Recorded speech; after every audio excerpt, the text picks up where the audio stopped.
Mães, parabéns a todas, que Deus as abençoe. E não se pode calcular o valor de uma mãe, né? A gente passa a vida tentando adivinhar, mas é incalculável o valor que uma mãe tem. E eu creio que esse é um dia especial, um dia importante. Sabemos que a sociedade usa um dia para comércio, né? Mais para vender do que para homenagear.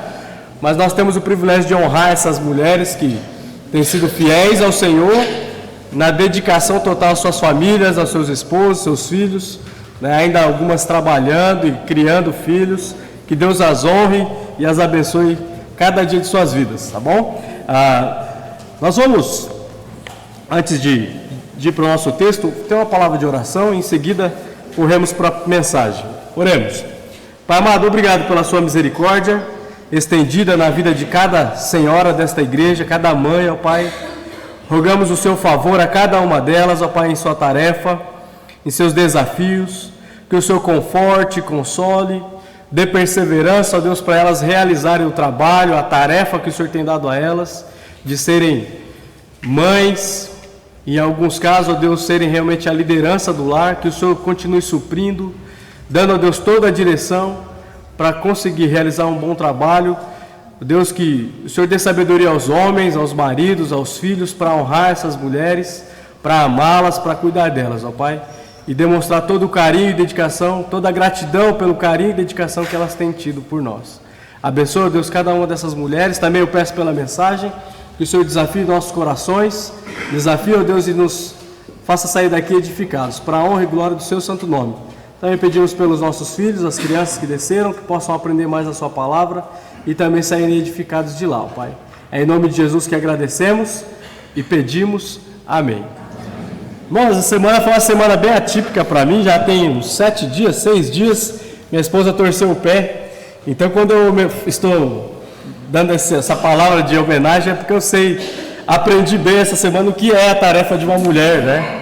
Cozinhando, não só fui pastor, mas lavadeira, passadeira, cozinheira. Tá cozinhando, o moleque está no banheiro. Pai, vem que eu já acabei, vem limpar minha bunda, pai. Eu entendi que a tarefa é difícil, é terrível. A maldição que Deus colocou sobre a mulher é terrível. Eu sei que eu não vou gerar nenhum filho, né? Não vou ter essa dor do parto, mas que maldiçãozinha boa, viu? Dá trabalho ser mãe, dá muito trabalho. Então, homens, filhos, honrem essas mulheres, porque não é fácil. É um trabalho árduo e muitas vezes fica em oculto, né? Fica sem ser percebido, mas elas estão lá fiéis, fazendo a obra. Então, minha homenagem a todas realmente é por ter vivido, né? Um pouquinho desse... Eu lembro que no Pará meus filhos nasceram, chegaram minha sogra e minha mãe. Então eu não fiz nada, né? Durante o tempo da recuperação da minha esposa. E minha mãe tem ajudado, limpando alguma coisa em casa, mas no geral eu tenho feito tudo. Então eu vi o quanto é custoso cuidar de casa, né? A gente escuta o que é, mas ao fazer tô exausto, né? Tô exaurido essa semana e ainda para completar a gripe.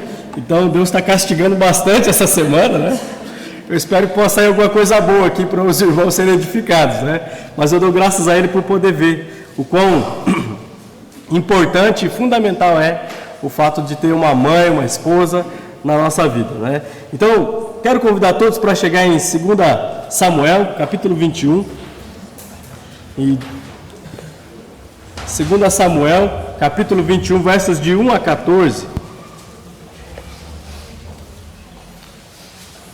Conta uma história bem triste. Nós vamos ler e depois nós vamos meditar um pouquinho na história dessa mãe, dessa mulher. O nome dela é Rispa.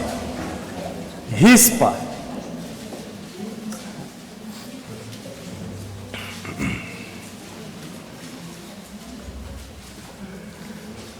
Segunda Samuel, capítulo 21, versos de 1 a 14. Diz assim. Aguardar um pouquinho mais, estou vendo...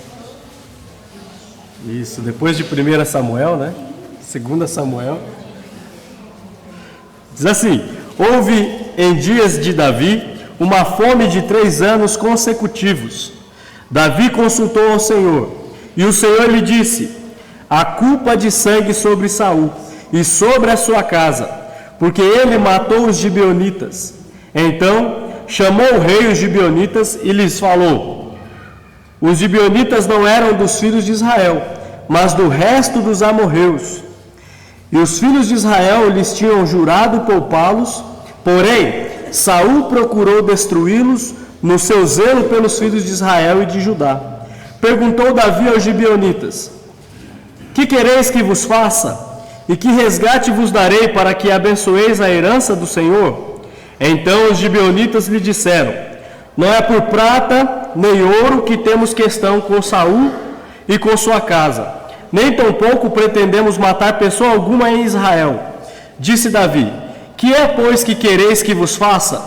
Responderam ao rei: quanto ao homem que nos destruiu e procurou que fôssemos assolados, sem que pudéssemos subsistir em limite algum de Israel, de seus filhos se nos deem 7 homens, para que enforquemos ao Senhor. Em Gibeá de Saul, o eleito do Senhor, disse o rei: eu os darei. Porém, o rei poupou a Mefibosete, filho de Jonatas, filho de Saul, por causa do juramento ao Senhor, que entre eles houvera, entre Davi e Jonatas, filho de Saul. Verso 8: porém tomou o rei os 2 filhos de Rispa, filha de Aiá, que tinha tido de Saul, a saber, a Armone e a Mefibosete, como também os 5 filhos de Merabe, filha de Saul, que tivera de Adriel, filho de Barzilai, Meolatita, e os entregou nas mãos dos gibeonitas, os quais os enforcaram no monte, perante o Senhor. Caíram os 7 juntamente, foram mortos nos dias da ceifa, nos primeiros dias do princípio da ceifa, da cevada.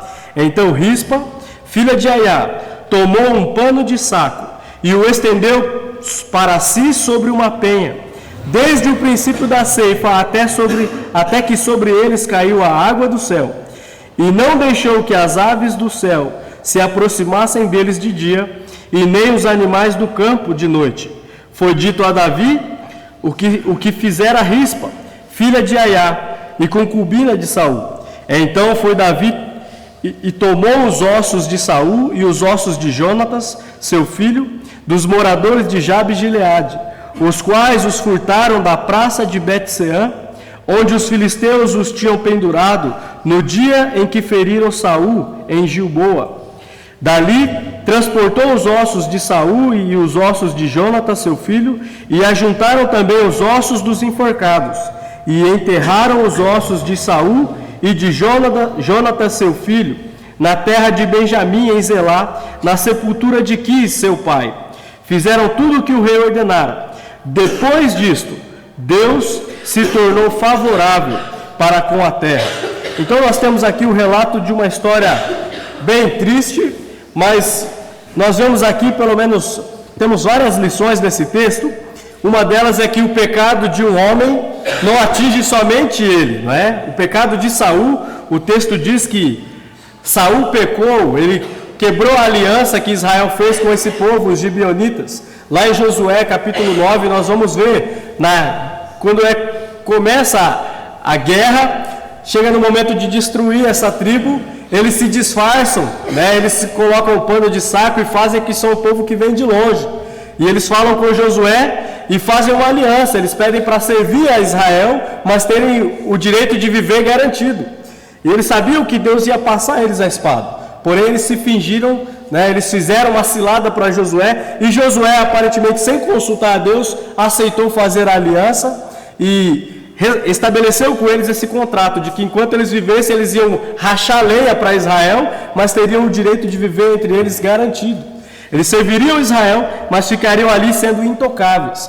Quando Saul se torna rei, o ministério dele, né, o reinado dele começa a ir de mal a pior. Ele acha que um dos motivos do seu reinado estar caindo é a relação com essa tribo dos gibeonitas estar vivendo ali em Israel. Então ele se volta contra essa tribo e ele quer acabar com ela. Ele fala: esse é o motivo do meu reinado não estar sendo bem sucedido, então eu vou exterminar esse povo. E ele então inflige naquela aliança que Josué fez com esse povo. e era uma aliança reconhecida por Deus. E ao tentar exterminar esses homens, Deus deixa claro que foi um erro de Saul. Então, o crime de sangue que ele cometeu ao tentar exterminar os gibeonitas está sendo agora, nesse trecho, vingado pelo próprio Deus. Deus deixou de abençoar a terra. Depois que Saul morre, Davi entra no império, no reinado, e já de cara ele pega 3 anos de fome. Um reinado já sofrido, 3 anos de fome na terra. E Davi, sendo um homem de Deus, antes de agir ou buscar as soluções, ele consulta ao Senhor. O texto diz que houve em dias de Davi uma fome de 3 anos consecutivos. Davi consultou ao Senhor.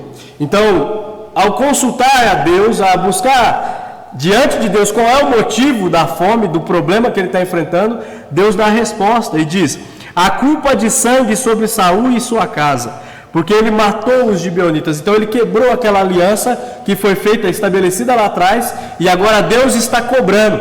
Deus estava mantendo a terra em fome, em seca, e agora Davi tem a solução. E a solução é vingar a forma como Saul agiu, a forma violenta como ele agiu sobre esses gibeonitas, agora tem que ser vingada. Lembra que no Antigo Testamento, irmãos, era olho por olho e dente por dente. Nenhum pecado ficava impune, Então, se você tirava uma vida, com a sua própria vida você pagaria. No Novo Testamento não é diferente. Nós achamos, que hoje Deus não cobra o pecado. Cobra. Para que você pague a sua dívida, alguém morreu no seu lugar, não foi? Foi cobrado o sangue inocente. O sangue de Cristo foi derramado pelos pecados dos homens. Portanto, não ache que hoje o pecado fica impune. E a Bíblia deixa claro que todo aquele que não crê, se arrepender dos seus pecados e crê no sacrifício que Cristo realizou, vai ser julgado. Já está condenado, a Bíblia diz.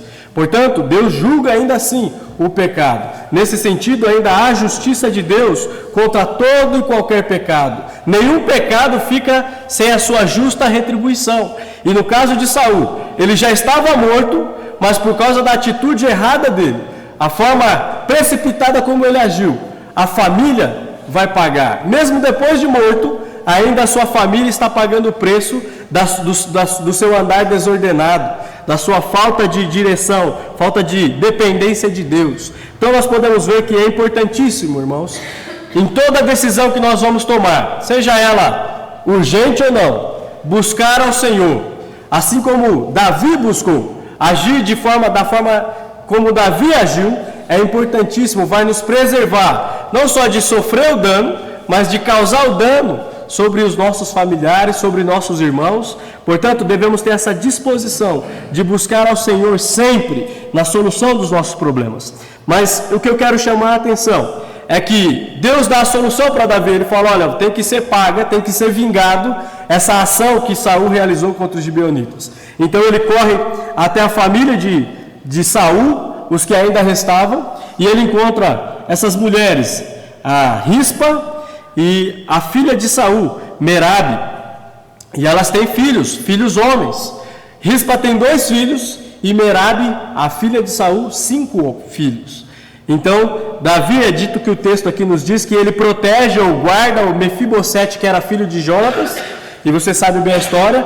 Ele é guardado por Davi, ele vai comer na casa do rei, na mesa do rei, Ele vai passar os seus dias em segurança por causa da aliança que ele fez com Jonatas, seu amigo. Porém, o texto diz de outro Mefibosete, esse filho de Saul, filho de Rispa. E Davi, ele então pega esses 2 mais os 5 filhos de Merabe e entrega aos gibeonitas. E o texto diz que esses homens vão enforcá-los. E ao enforcá-los, enforcam todos juntos e todos caem mortos juntos. E o que chama a atenção no texto é o verso 10. Diz lá: então Rispa, filha de Aiá, tomou um pano de saco e o estendeu sobre si, sobre uma penha, desde o princípio da ceifa, até que sobre eles caiu água do céu, e não deixou que as aves do céu se aproximassem deles de dia, e nem os animais do campo de noite. Então essa mãe, que perdeu seus filhos, Rispa, filha de Aiá, a palavra Rispa, ela tem um significado no hebraico de pedra quente ou pedra brilhante. E essa mulher, ao ter seus filhos arrancados, né, dela e exterminados, enforcados pelos gibeonitas, ela teve uma postura realmente aguerrida, destemida. Ela se pôs próximo aos corpos e passou a defender os corpos dos seus filhos durante esse período, que provavelmente 4 a 6 meses, desde da estiagem até o início das chuvas. Ela se estendeu por um longo tempo. O texto diz que quando Davi foi buscar o corpo, né, de Saul, os ossos de Saul e de Jonatas, também esses ossos se juntaram aos ossos dos filhos de Rispa e de Merabe. Então ela passou pelo menos aí de 4 a 6 meses protegendo os corpos dos seus filhos. Por quê? Se você olhar em Deuteronômio 28, 26, há uma maldição para aqueles que morrem e ficam no campo, e os animais e as feras, eles se alimentam desses corpos. As aves, não é, se alimentam. É tido por maldito, é desonroso, é humilhante. Então Rispa, apesar do sofrimento, da dor que ela estava sentindo por perder seus filhos e seus sobrinhos, os seus parentes, ela ainda assim buscou uma forma de honrá-los, ou de proteger a honra de seus filhos, a honra desses seus entes queridos. Ela se manteve ali durante esses 4 a 6 meses, protegendo os corpos dos animais, tanto das aves de dia, quanto das feras à noite. Ela passou frio, passou calor, ela passou realmente perigos, né, diante dessas circunstâncias, mas ela se manteve firme no propósito, até que o texto diz que Davi ouviu o que ela estava fazendo. E temos que lembrar, irmãos, que essa mulher estava vivendo em uma cultura, em um dia em que o seu direito não era reconhecido, né? A cultura judaica, infelizmente, nessa época, uma cultura bem machista, bem rude. As mulheres não têm direito algum, né? Não são reconhecidas, não têm voz. Mas Rispa, né, a pedra quente, a pedra brilhante, ela ficou firme. Ela não arredou o pé de poder proteger os corpos dos seus entes queridos e demonstrar tamanho amor e honra, né, buscando a honra de seus filhos. E ela foi atendida na sua luta. Davi então reconhece, e após diz cair a chuva, Davi vai ser motivado pelo exemplo de Rispa a pegar os ossos de Saul e de Jonatas, seu amigo, juntar com os ossos desses homens que foram mortos, dos filhos de Rispa e Merabe, e enterrá-los na sepultura de Quis, pai de Saul, e ter um enterro digno, né, uma honra no seu funeral. Então Rispa se mostra uma mulher de realmente coragem e uma mulher destemida, uma mulher que honrou os seus entes mesmo após a morte. Irmãos, olhando para essa história, uma história que, né, a gente passa e lê e passa despercebido, mas eu vejo que Rispa é uma mulher, vamos dizer assim, desventurada, né? Apesar de dar esse grande exemplo, ela estava cuidando ou protegendo a honra de filhos que haviam morrido já. E eu creio que como mãe, você hoje, né, sendo mãe e tendo filhos que ainda vivem, né, filhos que estão no pleno vigor, você não precisa esperar que eles morram para proteger a honra dos seus filhos. Isso não é só para as mães, mas para os pais também. Você pode hoje, enquanto o seu filho ou seus familiares, até mesmo você, filho, né, serve para todos essa lição. Nossas famílias devem olhar para o exemplo de Rispa, mas entender que ela era desventurada, porque os filhos já estavam mortos, o esposo morto, mas nós temos o privilégio de tê-los vivos e poder cuidar da honra deles, e poder mostrar todo o amor, o carinho, com toda a dedicação, cuidar, protegê-los, suprir as necessidades deles. Eu creio que o exemplo de Rispa deve acender um alerta na sua vida como mãe, como pai, como filho. Qual é o cuidado que você tem com a honra da sua família, dos seus entes queridos, ainda vivos? Não espera eles morrerem, né? Infelizmente muitos filhos, muitos pais, muitas mães só vão dar valor naquilo que eles têm nos seus familiares uma vez que eles perdem. Mas infelizmente, uma vez que está morto, ele não pode ouvir a sua gratidão mais. Por mais que você faça, não vai atingi-lo. Agora, enquanto eles estão vivos, hoje, agora, você tem o privilégio de demonstrar, de derramar perante seu pai, perante a sua mãe, né, a rainha do lar, perante seus filhos, seus irmãos, todo o cuidado, todo o zelo que você tem por eles. Não viva como um ingrato, como um inconsequente. Cuidado com as suas atitudes, porque a sua atitude, a sua conduta pode influenciar e muito a vida daqueles entes que você tanto ama. Eu duvido que Saul, em sã consciência, queria trazer toda essa tragédia sobre a sua família. Ele agiu impensadamente. Ele quebrou uma aliança sem pensar nisso. Ele nem pesquisou, ele nem consultou a Deus. Mas olha o tamanho do problema que ele trouxe para a sua família. Eu vejo que devemos ignorar ou estar atentos ao exemplo de Saul, mas ignorar tal prática. Mas o exemplo de Rispa deve ser seguido. Mas não quando os nossos entes queridos morrerem. Hoje, agora, busque zelar pela honra dos seus familiares. Você tem lutado pela honra dos seus filhos, pela honra da sua família? O texto diz que essa mulher estendeu um pano de saco sobre a rocha, algo como uma estopa, e passou ali provavelmente 4 a 6 meses encarando situações adversas, diante de corpos que estavam se decompondo. Mas ela ficou ali firme por causa do amor e do cuidado e do desejo de honrar os seus entes queridos. Qual é o seu labor para com a sua família? Mãe, você tem se desvelado, tem se gastado em oração pelos seus filhos? Você tem se aprofundado em intercessão pelo seu esposo, pela sua família como um todo, por aqueles que ainda não são salvos? Talvez você tenha filhos que não estão no caminho de Deus. Qual é o seu desvelo, sua luta? Você está agonizando por eles? Essa mulher, depois que os filhos morreram, travou tamanha batalha. Enquanto o seu filho vive, maior batalha ainda você deve travar. Você não pode jogar a toalha, você não pode desistir dos seus entes queridos. Você tem que honrá-los. E não é a melhor forma de honrá-los se não for por meio de uma vida de oração. Dedique tempo orando pelos seus filhos, pelos seus familiares. Seja você mãe, pai ou mesmo filho. Qual é a sua dedicação para a sua família? Ou você só pensa em si? Só os seus desejos têm que ser saciados? Dedique-se para o seu lar. Você tem perseverado nesta luta? Rispa passou provavelmente 6 meses dedicada diante de corpos que estavam se decompondo. Qual é a sua perseverança na luta pela sua família? Qual é a sua preocupação com os seus entes queridos?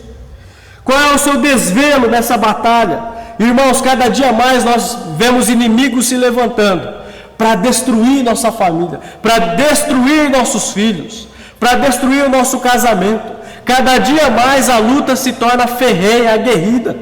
Inimigos cada vez mais próximos, não é? O diabo tem se aperfeiçoado em destruir lares. E o que nós estamos fazendo nessa luta? Qual é o seu cuidado com a sua família? Você tem lutado pela honra dos seus filhos, pela honra dos seus pais, pela honra dos seus irmãos? Qual o seu desvelo nessa batalha? Qual é a sua luta, a sua entrega? Você tem buscado estar diante de Deus, intercedendo pela sua família? Nunca desista da sua família. Ame a sua família, dedique-se para que seu lar seja um lugar onde a glória de Deus é manifestada, para que seja um ambiente onde Deus esteja agindo constantemente, para que seja realmente um manifesto da glória de Deus todos os dias. Seja você mãe, seja você pai ou filho, você deve trabalhar isso, você deve se gastar na obra da intercessão, no cuidado pela sua família. Não abaixe a guarda, porque o diabo tem buscado destruir a família, destruir mães, pais, filhos. Irmãos, muitas rispas você pode encontrar por aí, sofrendo com a perca de seus filhos, seja entregues à droga ou por tragédias, mulheres que estão sofrendo. E nós temos o privilégio de ter nossos familiares, nossos entes queridos, devemos lutar por eles. Enquanto há vida, há esperança. Não desista da sua família, não desista, nunca. Rispa revelou grande perseverança no seu cuidado pela honra de seus familiares. Você tem revelado esse cuidado pela sua família? Rispa velou por seus filhos que já estavam mortos. Mas, amados, eu creio que urge a necessidade de velarmos por nossos entes queridos enquanto estão vivos. Não desista de seus filhos ou filhas, seu casamento, sua família. Vele cada dia em oração, com dedicação. Ame seus entes queridos como se você não os fosse tê-los amanhã. O problema é que nós achamos sempre vamos tê-los, né? Mas um dia, irmãos, assim como rispa, eles podem ser removidos de você. E aí? O que você fez? O que você gastou? Como você cuidou? Não vai adiantar mais nada. Então aproveite o hoje, o agora. Vele pelos seus filhos. Vigie por eles. Ame a sua família. Vigie pela sua família. Pelos seus pais, jovens. Cada dia mais nós vemos filhos rebeldes, filhos endurecidos, filhos ignorantes. Não tem cuidado nenhum com seus pais, com suas mães. Ame-os. A sua conduta vai influenciar a vida deles, vai impactar. Ou para alegria, ou para desgraça, para amargor. Tome cuidado com a sua conduta. Zele pela honra da sua família, pelo nome que você carrega. Você deve amar os seus entes queridos e zelar e velar por eles. Não pense que você está neste mundo ao léu. Você pertence a um lar. Deus tem te colocado em uma família, seja gerado nela ou adotado nela. Deus tem te posto ali, tem te dado essa família. É sua responsabilidade amar, zelar, cuidar, orar por ela. Dedique-se. Rispa só podia acariciar corpos mortos, porém muitos aqui podem desfrutar da vida de seus filhos, da vida dos seus pais, das suas mães. Aproveite, dedique-se. Irmãos, num dia como esse, eu creio que vale o apelo a cada um a examinar os nossos corações. Examine seu coração.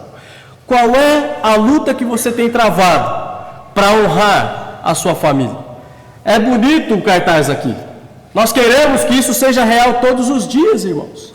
Tratar as nossas mães como rainhas, mulheres que merecem a devida honra, porque Deus nos deu uma auxiliadora idônea, capaz, uma mulher perfeita, né? Com todos os atributos Deus criou para ser uma bênção em nosso lar. Elas merecem tal honra, tal dedicação, e as que são fiéis ainda mais, as que se dedicam na palavra de Deus, na obra de Deus ainda mais. Qual é o seu desvelo como filho para honrar a sua mãe, para honrar o seu pai? Pais, convoco vocês a examinar seus corações. Como você tem cuidado da sua esposa? Qual é a dedicação que você tem tido para com ela? Qual é a forma que você tem suprido as necessidades dela? Porque eu tenho certeza que as suas ela faz questão de cuidar. Ou pelo menos por obrigação ela vai cuidar. Qual é a sua dedicação como marido? Lembre-se do que Paulo diz, que nós devemos amá-las como Cristo amou a igreja. Sem nenhuma reserva. Você deve se entregar em favor da sua esposa. De fato, ela deve ser a rainha do seu lar. Como mães, eu creio que assim como Rispa, muitas aqui já têm se dedicado por seus filhos. Têm olhado para seus filhos em condições às vezes que não gostaria de vê-los. Mas o meu desafio a você é: continue, fique firme, nunca desista da sua família. Ao olhar a história de Rispa, Davi vai enxergar o desvelo dessa mulher. Davi vai atender o desejo dela, que era dar um enterro honrado a seus filhos. Ela não permitiu que nenhum animal comesse a carne de seus filhos, nenhuma ave. Ela protegeu esses filhos até o dia em que o rei falou: não, pode buscar os ossos de Saul, os ossos de Jonatas, e juntar com os ossos dos filhos de Rispa e Merabe. E vamos enterrar numa sepultura digna, na sepultura de Quis, pai de Saul. E ela foi atendida no seu desejo. Irmãos, irmãs, Deus está atento ao seu rogo, ao seu desvelo, ao seu ardor. Dedique-se, honre a Deus, honre ao Senhor, fique firme, lute pela sua família, nunca desista, porque Deus sabe, Deus conhece a sua luta. E assim como Davi, ele é o supremo rei, ele vai atender ao seu clamor. Mas dependa dele. Busque honrá-lo, busque engrandecê-lo cada dia de sua vida. Que nós possamos, irmãos, amar a nossa família, amar os nossos entes queridos de tal forma que antes que eles se vão, nós possamos demonstrar a todos, a eles, o quanto nós amamos. cada dia de nossas vidas. Que Deus seja engrandecido por meio da nossa família e do nosso lar. Que o nosso lar seja de fato um manifesto da glória de Deus, agindo todos os dias. Vamos orar.